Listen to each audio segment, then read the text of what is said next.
Monsieur le Président de l'Assemblée générale, Mesdames et Messieurs les chefs d'État et de gouvernement, Monsieur le Secrétaire général de l'Organisation des Nations Unies, Mesdames et Messieurs, à l'entame de mes propos, je voudrais vous adresser les chaleureuses salutations de Son Excellence le colonel Assimi Goïta, président de la transition, chef de l'État du Mali, celle du gouvernement et du peuple malien. Je voudrais ensuite vous adresser, Monsieur le Président, les chaleureuses félicitations de la délégation malienne pour votre brillante élection à la présidence de la 79e session de l'Assemblée générale.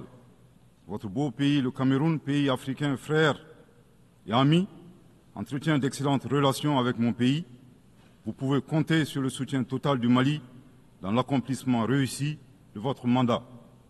Je saisis également cette occasion pour féliciter votre prédécesseur, l'ambassadeur Denis Francis de Trinidad et Tobago, pour la manière remarquable avec laquelle il a conduit les travaux de la 78e session de l'Assemblée générale. Enfin, permettez-moi de réitérer à Monsieur le secrétaire général de l'ONU, Monsieur Antonio Guterres, nos encouragements à poursuivre les efforts pour la réalisation des nobles objectifs de notre organisation commune. Monsieur le Président, le 26 juin 1945, en signant la Charte des Nations Unies à San Francisco, les peuples se sont résolument engagés, je cite, à préserver les générations futures du fléau de la guerre qui, 2 fois en l'espace d'une vie humaine, a infligé à l'humanité d'indicibles souffrances. Fin de citation. Aujourd'hui, l'occasion nous est offerte de nous prononcer sur le thème suivant, ne laisser personne de côté, agir ensemble pour la promotion de la paix, du développement durable et de la dignité humaine pour les générations présentes et futures. Le choix de ce thème qui intervient 79 ans après la signature de la Charte des Nations Unies est-il un pur hasard ou le résultat d'une construction mentale? Nous l'ignorons.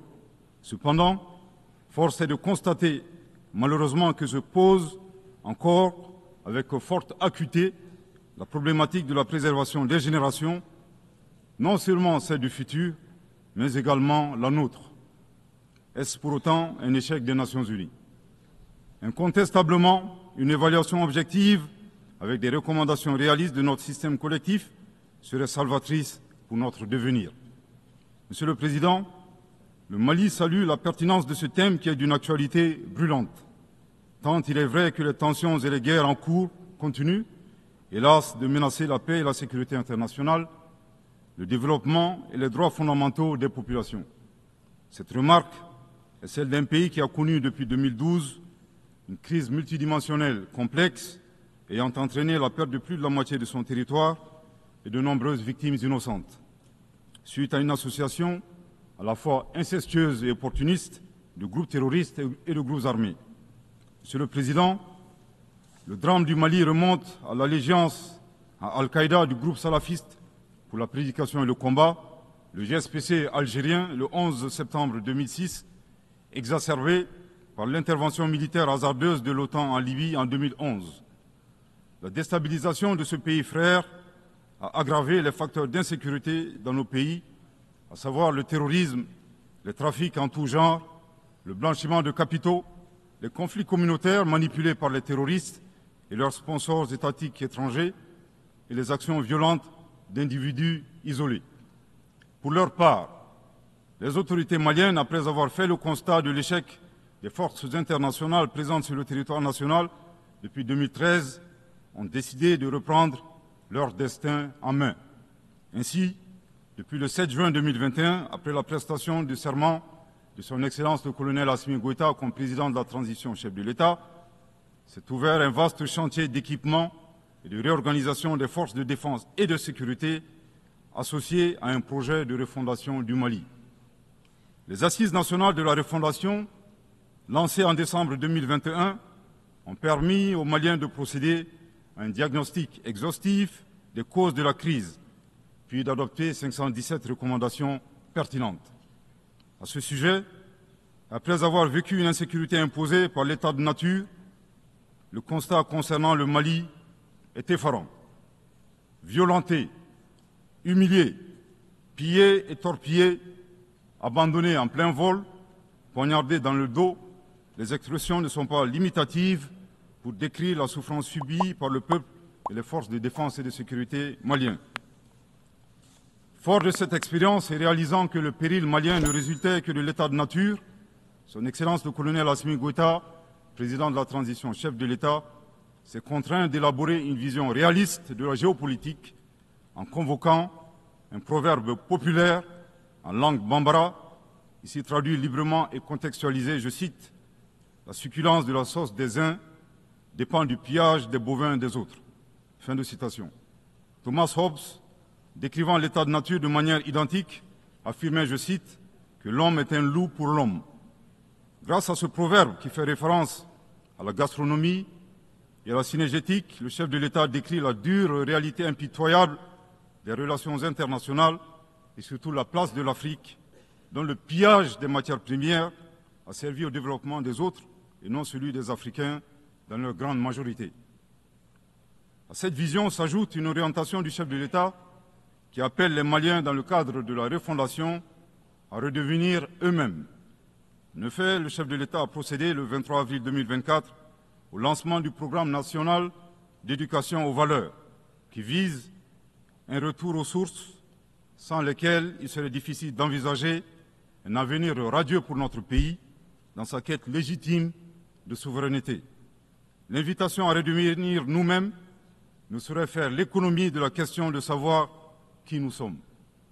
La réponse immédiate à cette interrogation est donnée par la devise du Mali, un peuple, une grande famille, nation cosmopolite, un but, magnifier la diversité dans l'unité, unis pour bâtir le bien commun, et enfin une foi, la foi à ce que Dieu a donné comme ressource pour la réalisation de la prospérité. En vue de donner plus de relief à la définition du Malien, le professeur Ibrahim Diaye, expert au sein du comité chargé de la mise en œuvre du programme national d'éducation aux valeurs, indique que le Malien se caractérise d'une part par 5 valeurs cardinales, à savoir l'humanitude, l'empathie, l'obligation de transmettre les valeurs humaines aux générations futures, le sens de l'honneur, l'acceptation de la différence et de l'altérité au plan sociétal, humain et culturel, et d'autre part, 5 principes inviolables en lien avec le pays lui-même, à savoir un Mali indivisible, inaliénable, non hypothécable, nul ne peut en disposer comme propriété privée, impérissable. Monsieur le Président, en privilégiant d'être eux-mêmes, les Maliens créent une troisième voie, ne pas devenir des prédateurs, des barbares sans foi ni loi, à la recherche des bovins d'autrui, ne pas devenir les éternelles victimes impuissantes face à la prédation. La voie médiane promue par le Mali consiste à réaliser notre développement en empruntant un chemin plus vertueux. Veiller au respect de notre souveraineté tout en respectant celle des autres. Refuser l'hétéronomie tout en refusant de nous ingérer dans les affaires intérieures des autres. Être ouvert à tous les partenariats sur une base gagnant-gagnant. Aussi, il est important de relever que ces principes et valeurs caractérisent, mutatis mutandis, les peuples frères du Burkina Faso et de la République du Niger. Concernant le processus de transition politique au Mali, il convient de rappeler que, à l'issue des assises nationales de la refondation, le peuple malien a fait le choix de mener des réformes politiques avant d'organiser les élections, en vue d'ancrer profondément une gouvernance vertueuse. La mise en œuvre des recommandations des assises a permis d'engranger des résultats tangibles, notamment la mise en place de l'autorité indépendante de gestion des élections, l'adoption de la nouvelle constitution le 22 juillet 2023 suite à un référendum bien organisé, le parachèvement de la réorganisation territoriale et administrative, le renforcement de la lutte contre la corruption et la transparence de l'action publique, la relecture du code minier plus équitable et favorisant le contenu local. Monsieur le Président, soucieux de pérenniser l'unité nationale, fondement de tout développement, le chef de l'État a annoncé le 31 décembre 2023 la tenue du dialogue intermalien pour la paix et la réconciliation afin, dit-il, d'éliminer les racines des conflits communautaires et intercommunautaires dans le but ultime de réconcilier les communautés. Respectant une approche participative et inclusive, le dialogue intermalien qui s'est déroulé en 3 phases, communale, régionale et nationale, a permis aux Maliens de l'intérieur et de la diaspora d'échanger en toute transparence en vue de trouver des solutions endogènes de prévention, de gestion et de règlement des conflits. À la différence de l'accord pour la paix et la réconciliation issu du processus d'Alger, dont certains groupes signataires ont ouvertement basculé dans le terrorisme et qui était devenu un prétexte pour certains États de s'ingérer dans les affaires intérieures du Mali. Le dialogue intermalien a permis aux Maliens de laver leur linge sale en famille sans aucune interférence extérieure. Après la fin de l'accord d'Alger le 25 janvier 2024, aujourd'hui, le dialogue intermalien et ses recommandations officiellement remises au chef de l'État le 13 mai 2024 demeurent le seul cadre de règlement des conflits internes. Nous réitérons un appel à tous les Maliens à s'inscrire dans cette dynamique de réconciliation, une étape indispensable au retour à l'ordre constitutionnel apaisé et sécurisé grâce à l'organisation d'élections présidentielles. Sur le plan de la lutte contre l'insécurité, depuis que les forces de défense et de sécurité maliennes ont lancé des actions offensives de manière autonome, de nombreux succès ont été remportés sur le terrain de la lutte contre le terrorisme. Toutes les régions ont été reprises des mains des groupes terroristes, notamment la région de Kidal, le 14 novembre 2023, à la suite d'une opération militaire mémorable. Aujourd'hui, les groupes terroristes ont été sérieusement affaiblis. Les forces de défense et de sécurité sont déployées sur l'ensemble du territoire national. En outre, les actions offensives de nos forces se poursuivent pour démanteler les réseaux terroristes résiduels. Le gouvernement du Mali reste conscient que la réponse uniquement sécuritaire a ses limites. C'est la raison pour laquelle, en appui à l'action militaire, le gouvernement du Mali s'est doté d'une stratégie globale et intégrée ayant pour objectif la restauration de l'autorité de l'État sur l'ensemble du territoire national. Elle comprend des mesures politiques, administratives, de développement économique et social, y compris le dialogue avec les groupes armés et la fourniture des services sociaux de base à nos braves populations. En dépit de ces résultats fort appréciables, ces groupes criminels gardent encore une certaine capacité de nuisance dans leur tentative désespérée de porter atteinte à notre intégrité territoriale et de terroriser nos populations. Avec, et je me dois de le déplorer du haut de cette tribune, le soutien de sponsors étatiques étrangers. Les sponsors étatiques étrangers. Après des années de dénonciation de ces acteurs étatiques qui soutiennent le terrorisme international, les autorités ukrainiennes ont violé ouvertement et de manière inédite la Charte des Nations Unies ainsi que les conventions et résolutions pertinentes des Nations Unies relatives à la prévention et à la lutte contre le terrorisme. Lorsque des officiels de ce pays, ayant confondu la scène internationale et la scène de théâtre, ont avoué la participation active de leur pays à la lâche attaque terroriste ayant visé une patrouille des forces de défense et de sécurité du 24 au 26 juillet 2024 à Tinzaouatin dans la région de Kidal. Monsieur le Président, au regard de la complexité de la situation au Sahel, et motivés par leur seul désir de prendre le destin de leur pays en main, Leurs Excellences, le capitaine Ibrahim Traoré, président du Faso, chef de l'État du Burkina, le colonel Assimi Goïta, président de la transition, chef de l'État du Mali, et le général de brigade Abdourahmane Tiani, président du Conseil national pour la sauvegarde de la patrie, chef de l'État du Niger, ont dans un premier temps institué l'Alliance des États du Sahel, une architecture de défense collective et d'assistance mutuelle dans la lutte contre le terrorisme, en signant la charte du Litpako-Gourma le 16 septembre 2023. 10 mois plus tard, précisément le 6 juillet 2024, les pères fondateurs de l'AES ont souverainement décidé de transformer ce mécanisme en une confédération centrée sur 3 axes: la diplomatie, la défense et le développement, avant de parvenir à terme à une fédération. En si peu de temps, des résultats édifiants ont pu être obtenus dans la lutte contre le terrorisme grâce à la mutualisation des moyens de défense, des opérations militaires conjointement menées et un engagement sans faille à éradiquer le terrorisme. C'est la raison pour laquelle les États membres de la Confédération des États du Sahel ont adressé le 19 août 2024 une lettre conjointe au Conseil de sécurité des Nations Unies pour dénoncer le soutien des autorités ukrainiennes au terrorisme international, condamner l'agression contre le Mali, demander au Conseil de sécurité de prendre des mesures appropriées contre les autorités ukrainiennes.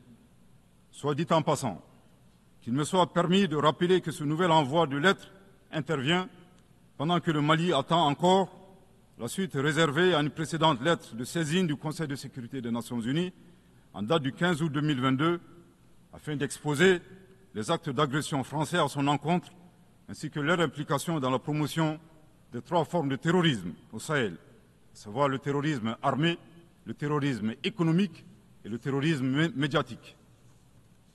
Couvrant une superficie de 2 758 000 km², avec 71 millions d'habitants, majoritairement jeunes, un potentiel économique exceptionnel, un sous-sol riche de la quasi-totalité des éléments du tableau de Mendeleïev, la particularité de la Confédération des États du Sahel réside dans l'état d'esprit des chefs d'État, des peuples et des forces de défense et de sécurité de la Confédération, forts de leur dignité et de leur honneur. Motivés plus que jamais par le sang versé des leurs, décidés à combattre le terrorisme sous toutes ses formes et honorer la mémoire des victimes, civiles comme militaires, sahéliennes comme étrangères, de la barbarie, déterminés à défendre l'intégrité de leurs terres et assurer leur prospérité de manière pacifique. Comme le stipule le préambule de la charte du Liptako-Gourma, qui fait référence à plusieurs organisations internationales, notamment la CEDEAO et les valeurs universelles. Au Seigneur de la guerre et du chaos, avec l'aide de Dieu, nous triompherons encore et toujours de vos œuvres funestes et diaboliques. Curieusement, depuis la création de l'AES, nous avons été surpris par l'hostilité farouche avec laquelle elle a été accueillie, en particulier par certains responsables de la CEDEAO, aux ordres d'entités impérialistes et néocoloniales. Le reste de l'histoire est connu. Amadou Hampâté-Bâ disait, je cite, « À trop vouloir jeter une grenouille qui vous dégoûte, elle finit par tomber dans une bonne mare. » Fin de citation. La Confédération des États du Sahel est ouverte à tous les investisseurs, à condition que le partenariat profite aux populations sahéliennes et à la condition de respecter la souveraineté des États. Monsieur le Président, c'est l'occasion pour moi de saluer les relations de coopération exemplaires et fructueuses entre le Mali et la Russie, la Chine, la Turquie, l'Iran et bien d'autres alliés sincères. Le Mali reste ouvert à tous les partenaires qui souhaitent l'aider à relever ces multiples défis. À cet égard, je réaffirme que le gouvernement du Mali reste disposé à poursuivre et à renforcer sa coopération avec l'ONU, notamment à travers les agences, fonds et programmes avec lesquels nous entretenons d'excellentes relations de coopération. Nous saisissons également cette opportunité pour saluer et reconnaître la sagesse de son Excellence, Monsieur le Président Abdelmadjid Tebboune, président de la République algérienne démocratique et populaire. Le 29 août 2024, lors d'une tournée dans le sud algérien, vous déclariez que la Libye, le Niger et le Mali sont des nations fraternelles que vous soutiendriez et non desserviriez. Le peuple malien n'a pas été surpris par ces propos, qui indiquent éloquemment votre panafricanisme, à l'instar de vos célèbres prédécesseurs, dont feu le président Abdelaziz Bouteflika, affectueusement appelé Abdelkader Mali. Suite à son établissement à Gao et l'engagement des autorités maliennes à travers les actions suivantes. Offrir le territoire malien comme base arrière aux Moudjahidines, ouvrant ainsi un front sud. Participer aux affrontements armés contre le colonisateur français en déployant des combattants maliens aux côtés des Moudjahidines sur le territoire algérien pour défendre la liberté et la dignité des Algériens. Défendre la cause algérienne dans toutes les instances diplomatiques jusqu'au recouvrement de leur indépendance.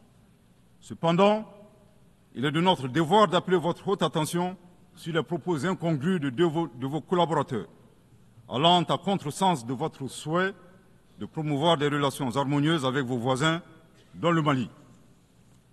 Le 31 juillet 2024, le ministre algérien des Affaires étrangères déclarait que la crise malienne n'avait pas besoin de solution militaire.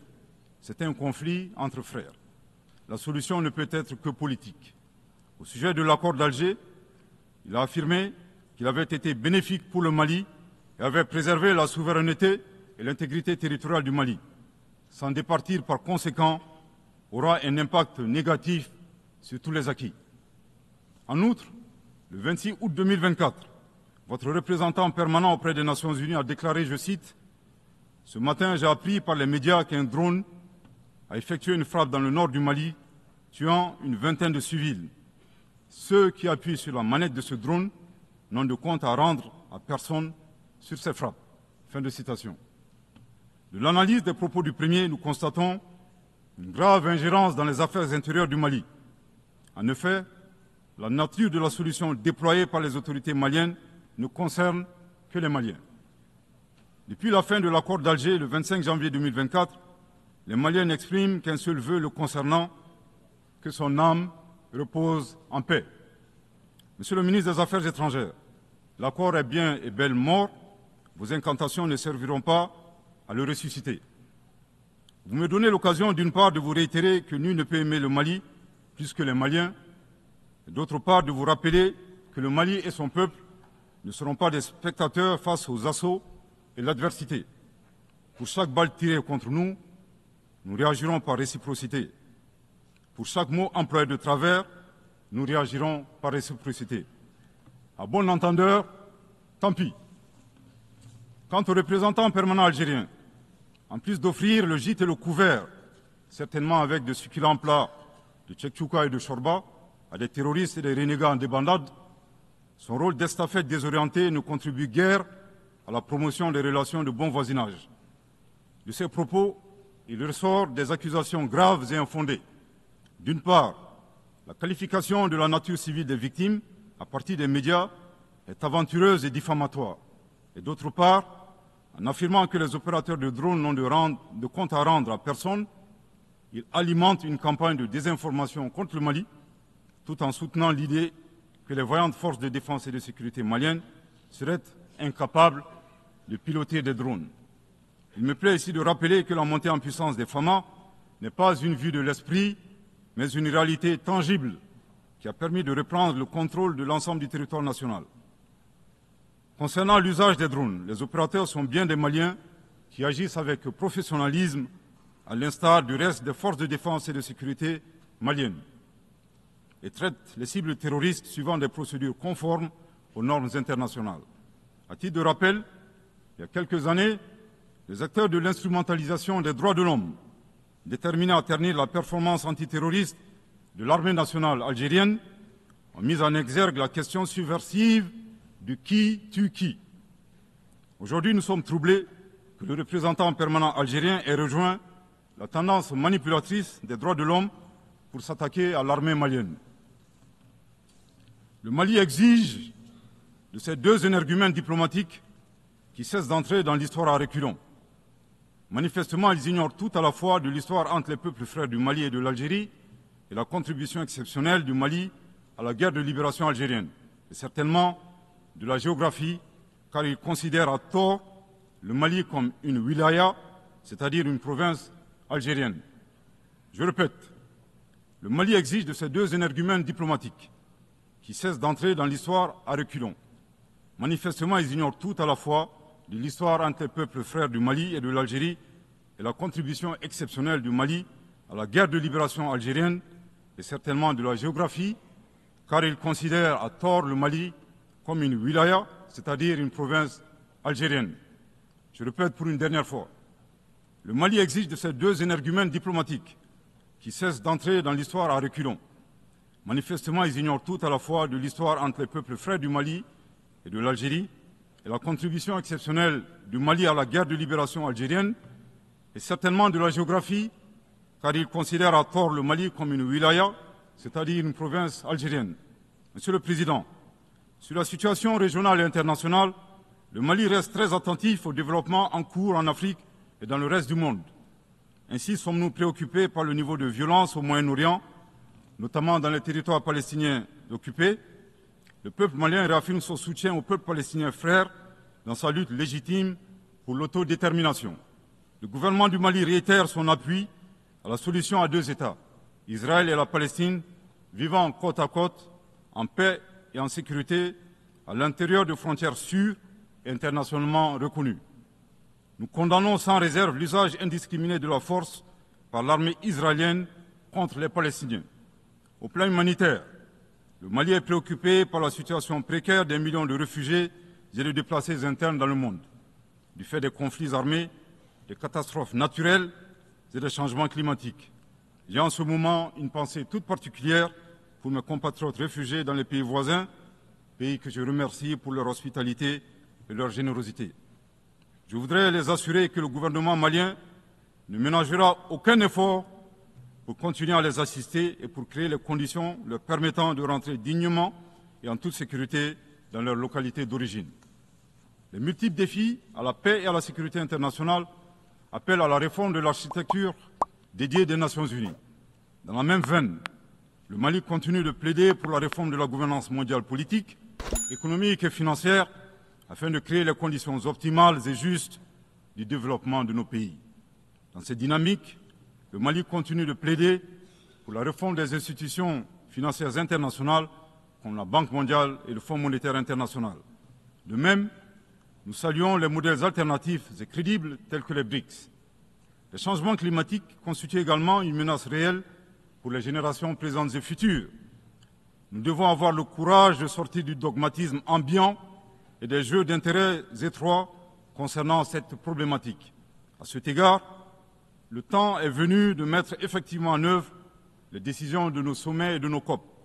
Il est nécessaire que les pays à l'origine du réchauffement climatique assument leurs responsabilités pleines et entières, y compris celle de soutenir les efforts des pays du Sud pour un développement respectueux de l'environnement.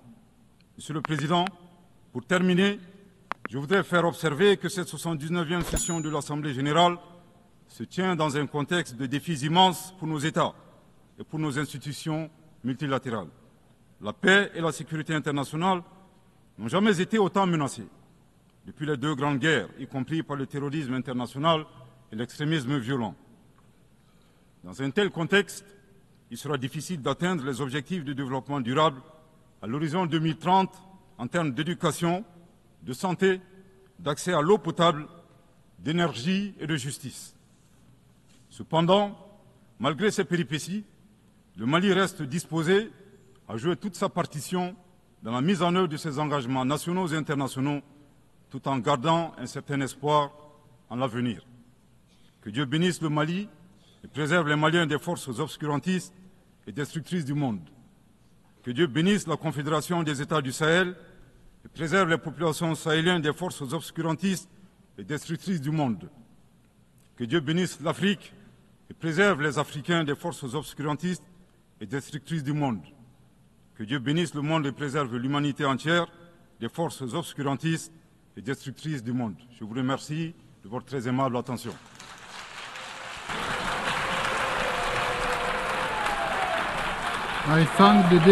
Je remercie Monsieur le Vice-Premier ministre, ministre d'État, ministre de l'Administration territoriale et de la décentralisation du Mali.